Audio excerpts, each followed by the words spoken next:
भगवान शिव ने माता पार्वती जी की मगरमच्छ बनकर क्यों ली थी परीक्षा। तो आइएगा कहानी को शुरू करते हैं।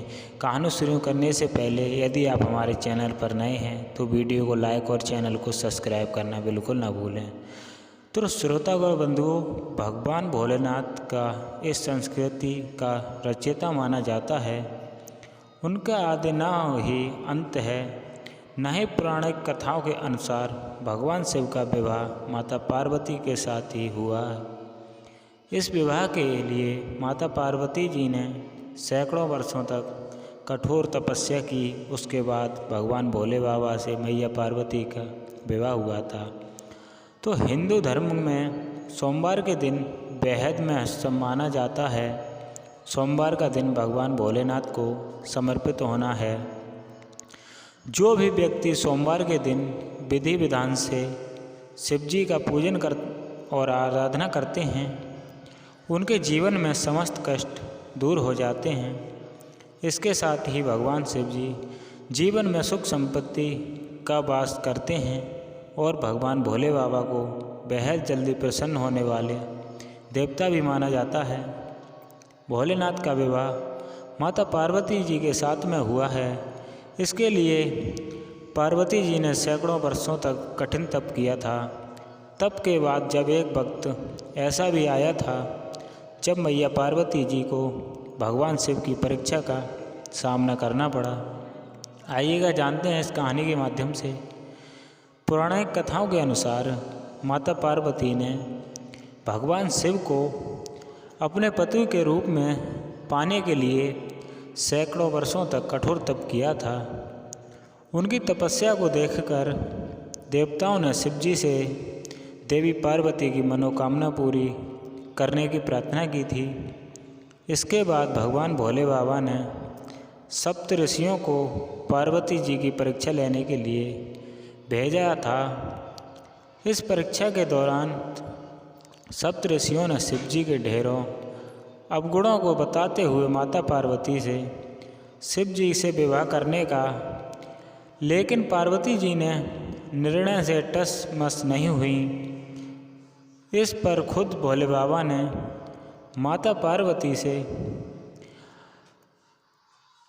परीक्षा लेने के निर्णय लिया। जो माता पार्वती के तप को प्रसन्न होकर शंकर जी ने उनके सामने प्रकट हुए और उन्हें वरदान देकर अंतर्ध्यान हो गए।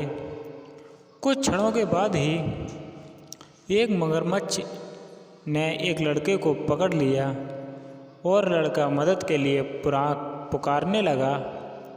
बच्चे की आवाज़ सुनकर मैया पार्वती नदी के किनारे आ पहुँची, उनका दबृत हो गईं। इस बीच लड़के ने माता पार्वती को देखकर कहा कि मेरी ना है माँ है, ना ही पिता है और ना ही कोई मित्र है।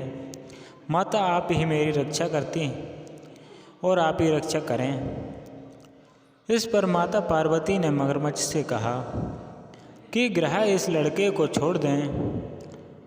इस पर मगरमच्छ ने कहा कि दिन के 6 पहर जो मुझे मिलता है उसे आहार बनाना मेरा नियम है। पार्वती जी के विनती करने पर मगरमच्छ ने लड़के को छोड़ दे दिया और बदले में माता पार्वती के तप से प्राप्त वरदान का पूर्ण फल मांग लिया। इस पर माता पार्वती तैयार हो गईं। मगरमच्छ ने बालक को छोड़ दिया और तेजस्वी बन गए।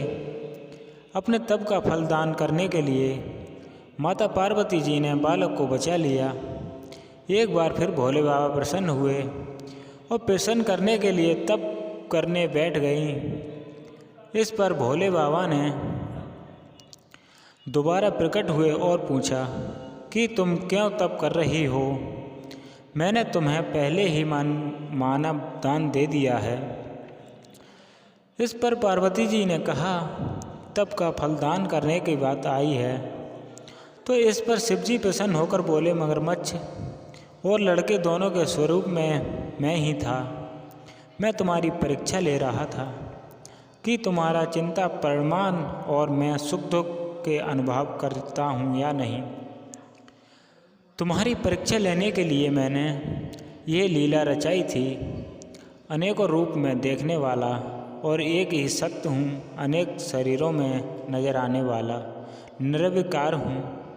इस तरह परीक्षा शिव जी ने मैया पार्वती की ली थी। उत्तीर्ण हुई परीक्षा, उनकी अर्धांगिनी बनी। तो इस कहानी से हमें यही मान्यता मिलती है, ये कहानी इसी आधारित है कि भगवान भोले बाबा और मैया पार्वती की शादी, जो मैया पार्वती भगवान भोले बाबा की तमाम परीक्षाओं के पास करने के बाद हुई थी, जो कि इस कहानी से हमें सीख मिलती है कि कोई भी कठिन परिश्रम हो, वो परिश्रम हमें लगातार करना चाहिए, तो उसमें सफलता हमेशा जीत विजय की होती है। तो राधे राधे प्रिय दर्शकों, मिलते हैं अगली वीडियो में।